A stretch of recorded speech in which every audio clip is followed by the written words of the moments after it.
galera, tudo bem? Neste vídeo de hoje eu gostaria de desmistificar um pouco a estrutura de inglês. Eu gostaria de apresentar numa maneira para que apareça mais simples para vocês, porque realmente é muito simples e fácil.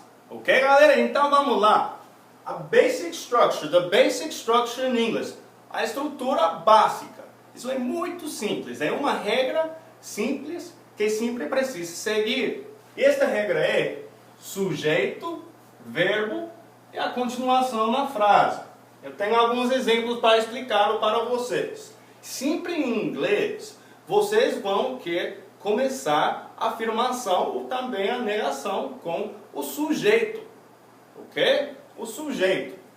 Substantivo. Precisa. É muito importante. Eu vou explicar nesse vídeo, vou fazer tipo como uma série de vídeos para vocês, esclarecendo muitas dúvidas, explicando alguns dos erros comuns que passam nos brasileiros quando estão começando a aprender inglês. Ok?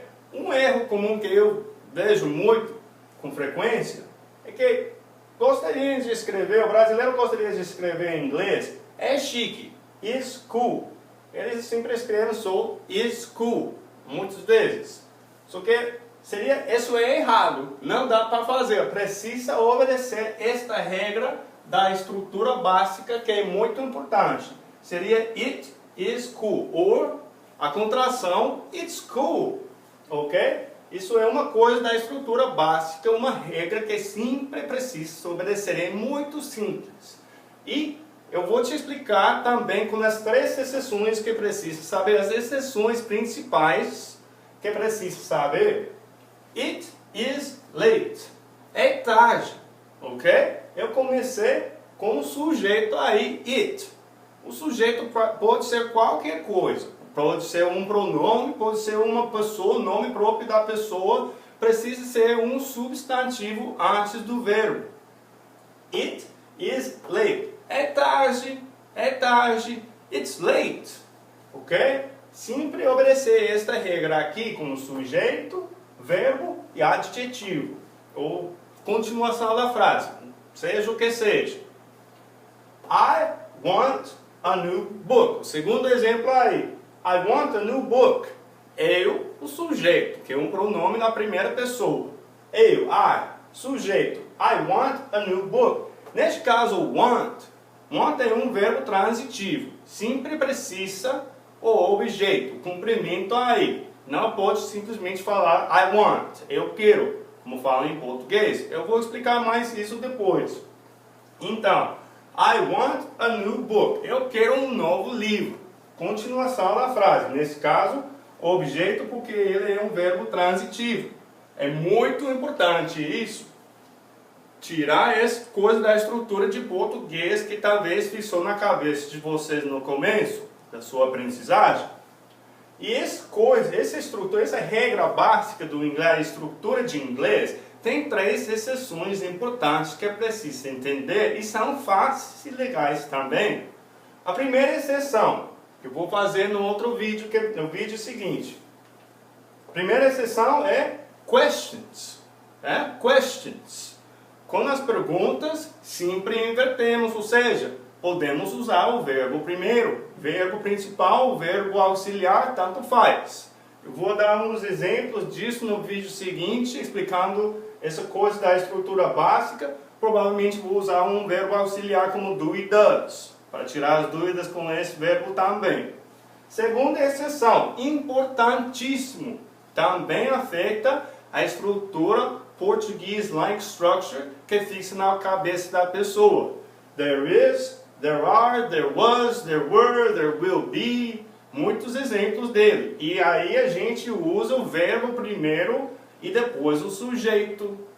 Tipo como invertemos também, mas não é uma pergunta. E por isso é uma exceção a essa regra da estrutura básica.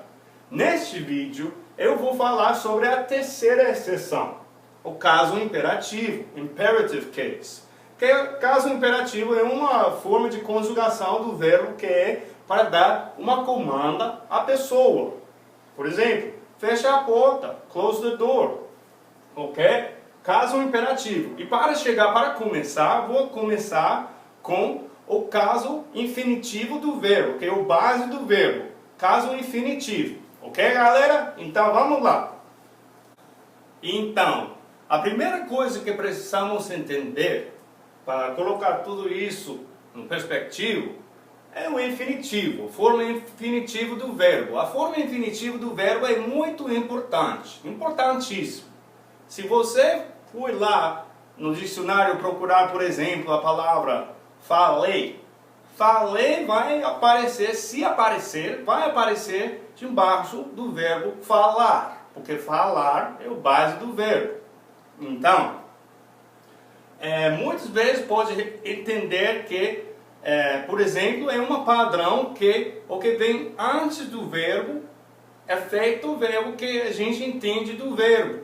Por exemplo, falarei, I will talk.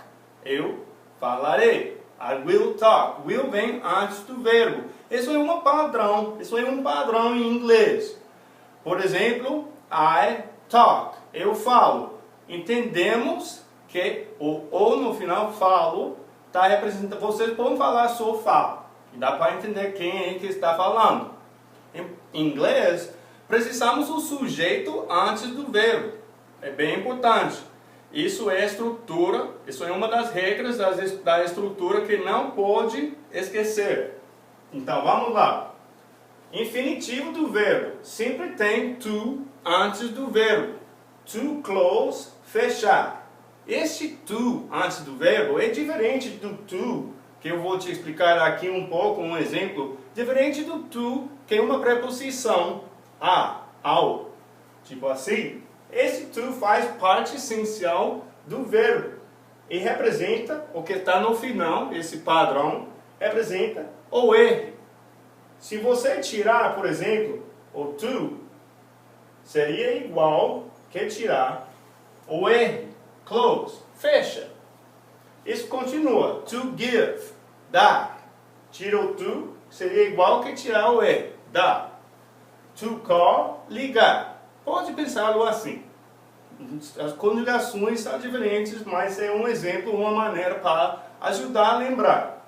Tira o to é como tirar o R aí. Então agora vamos colocar eles no caso imperativo do verbo, uma comanda. Tanto uma comanda para uma pessoa.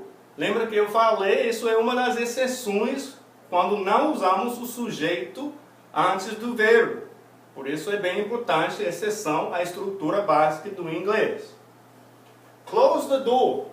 Close the door. Fecha a porta. Close the door. Não tem o sujeito, começa com o verbo. Close the door. Fecha a porta. Ok? Segundo exemplo.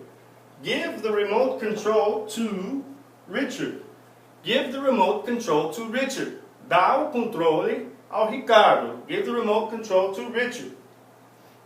Eu me lembro, na escola, fazendo curso de inglês, que uma vez, quando eu era criança, uma vez a professora nos perguntou: cadê o sujeito nesta frase? Onde está o sujeito? Uma frase assim, um exemplo assim. E ninguém sabia o que dizer. Estava talvez dizendo coisas erradas. Ela falou, não. Então qual é o sujeito, professor? Ela nos explicou. Eu, you, é o que a gente fala, término gramatical, que é o, em inglês, understood you. Esse é o understood you, é o you entendido. É entendido porque se eu estou dando uma comanda, em caso imperativo, dando uma comanda para uma pessoa, lógico que vai ser a segunda pessoa. Você, you. Quem fecha a porta? Who close the door? Você fecha a porta, por favor. Close the door. Give the remote control to Richard. A Ricardo. Give the remote control to Richard. Lembra que remote control pode estar substituído pelo pronome it, que é sempre uma coisa. Give it to Richard.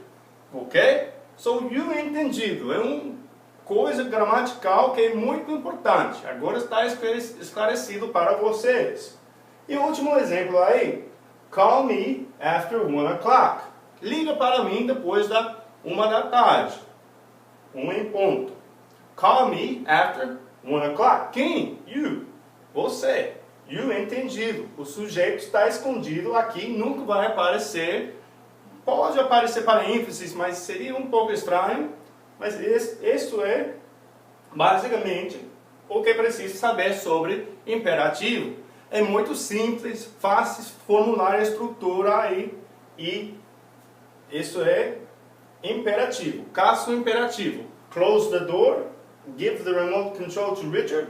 Call me after 1 o'clock. É uma das exceções quando não usamos o sujeito antes do verbo. Ok? Espero que vocês tenham gostado. Eu vou fazer mais vídeos explicando e tirando algumas dúvidas. Especialmente vou tentar enfatizar nos erros comuns que fazem os brasileiros na estrutura e as coisas assim. Ok, galera? Então, sou o professor Mike. Até logo. Tchau.